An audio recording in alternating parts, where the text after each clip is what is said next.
So today, I want to talk about something that affects every single woman I know. Seldom have I ever seen a woman who does not have something to say about her body. Never met a woman that is 100% satisfied with her body and doesn't think, oh, there's this thing wrong with me.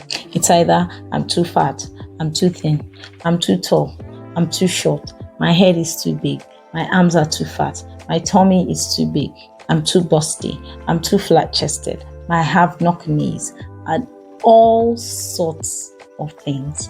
Hardly any woman I met will say, oh yeah, I'm 100% satisfied with my body. And so I thought, yeah, let's talk about this today. Let's talk about the issue of body image and self-esteem. But before I go into it, have you subscribed to my channel? If you haven't, please take a moment to hit that bell button and subscribe to my channel. Thank you. All right, so body image is the number one deciding factor in self-esteem matters. It doesn't matter what anybody tells you about your body. No matter how beautiful people tell you you are, no matter how much they seem to like you, no matter what anybody tells you, if you don't feel good about your body, everything everybody says will just be falling on deaf ears, and it will negatively affect your self-esteem. In the same way, even if anybody were to insult any part of your body, if you feel good about yourself, you love how you look, you're comfortable in your own skin, their words will just be like water on a duck's back, and it won't do anything to you. So it's really important that we deal with body image and how you feel about your body. Because just like I said, how you feel about it is more important than even what the fact is most of the time. So the first thing I'll say about it is that you need to love the body you have. The reason being that without that body, you wouldn't even be alive today.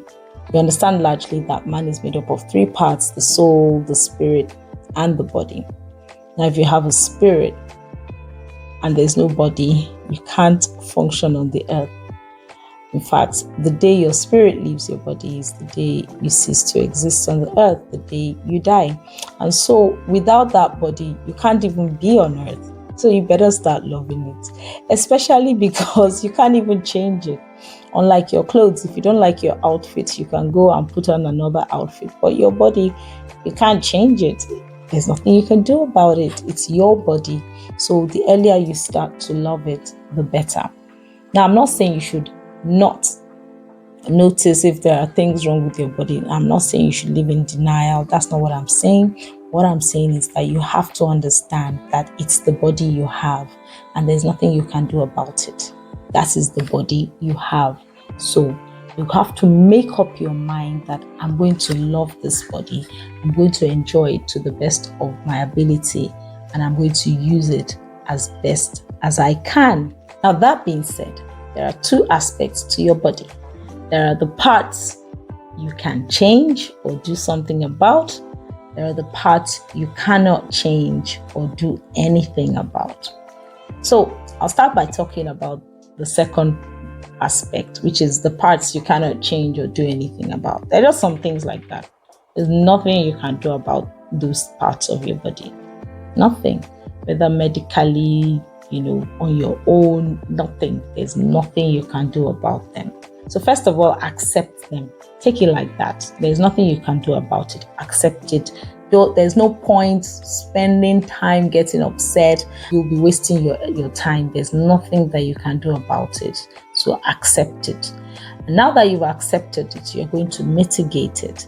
I've seen people who were born with actual disabilities, not those who just don't like something about their body, but some people born with actual disabilities. And because they've told themselves or they've been trained to believe that, look, it doesn't stop you from being the best that you can be, they use those disabilities to their own advantage.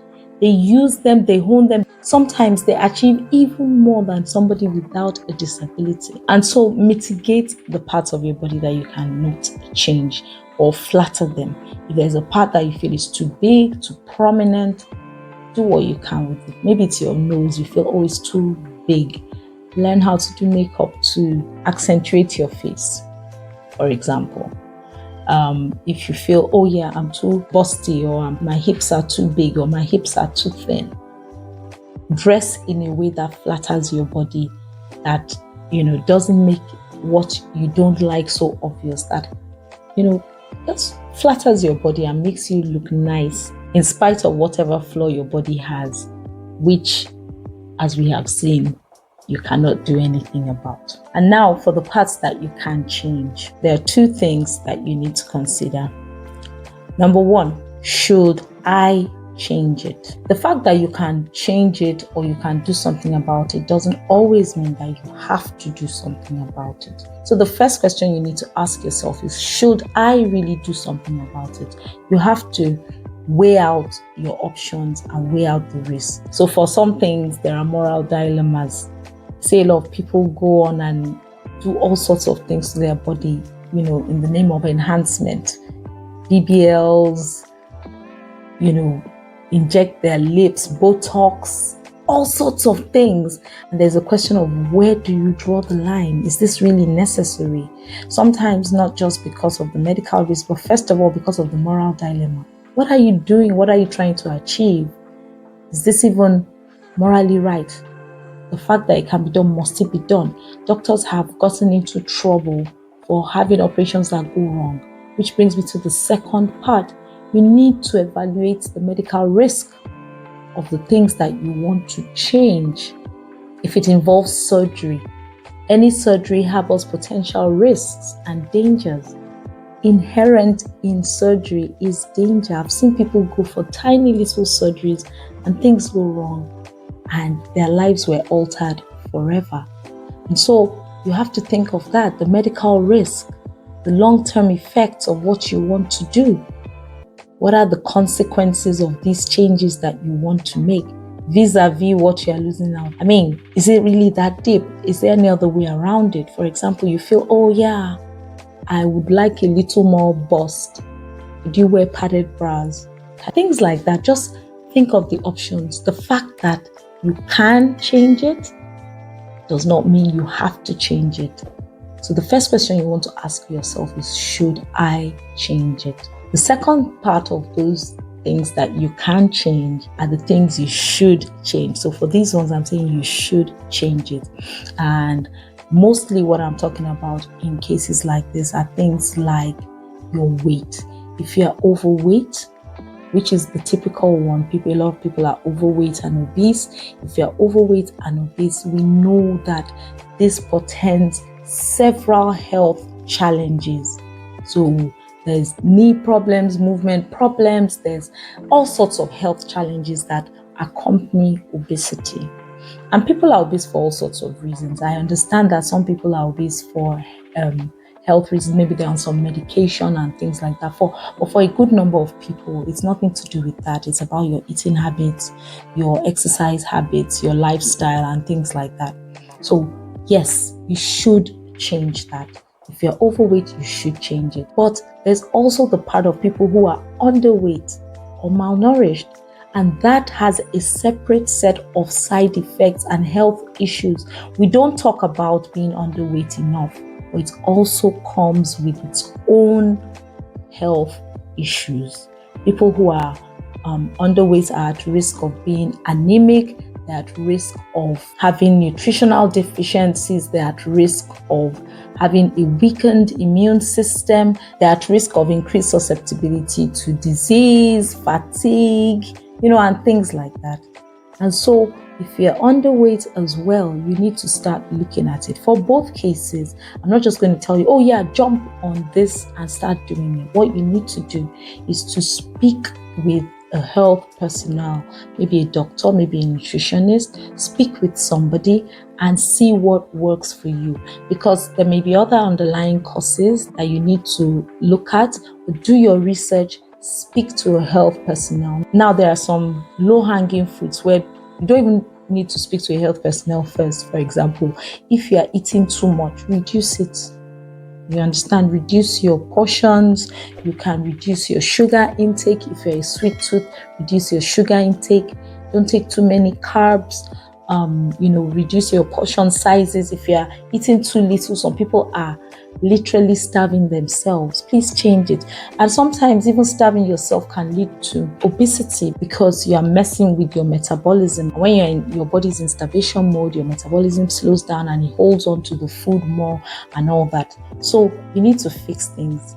Speak with the health personnel, do your research, but there are some things you can start doing immediately. Switch from taking sodas and sugar-based drinks to taking water. Water is very good for you. If you need some flavor, add a bit of lime or lemon or something, or do infused water. Slice some cucumbers or some mint leaf and add it to your water and drink it. Just get used to drinking water. It's very good for you. So largely, there are the things you should change, and there are the things you should ask yourself, should I change this? And I've told you what to do about it. Now, to summarize everything that I've said, number one, love the body you have. You don't get another one. So that's the body you're going to live with. So learn to enjoy it. Understand that it's not going to change. And for things that can't change, the important thing is for us to accept and mitigate. So love the body you have. Learn to love the body you have. The things that are causing you pain and distress, please consult and see what changes can be made. If it can be changed and the risks do not outweigh the benefits of changing it, please go ahead and change it. But if it's risky or unnecessary, largely if it is just for pecuniary reasons, please learn to mitigate and go ahead with it. Don't jump on surgery as your number one option. It should be a last resort as much as possible, except where absolutely necessary for actual health reasons. But if it's for image reasons, please find alternative means as much as possible, because all those surgeries and interventions tend to have side effects, which you should research well if you insist that you want to go ahead. So love the body you have, change what you can if you must, and live with what you cannot change. That's my advice for you today. I hope you learned something. Tell me in the comments below. Don't forget to like this video and to share it with somebody who needs it. Till I come your way again next time. Ciao.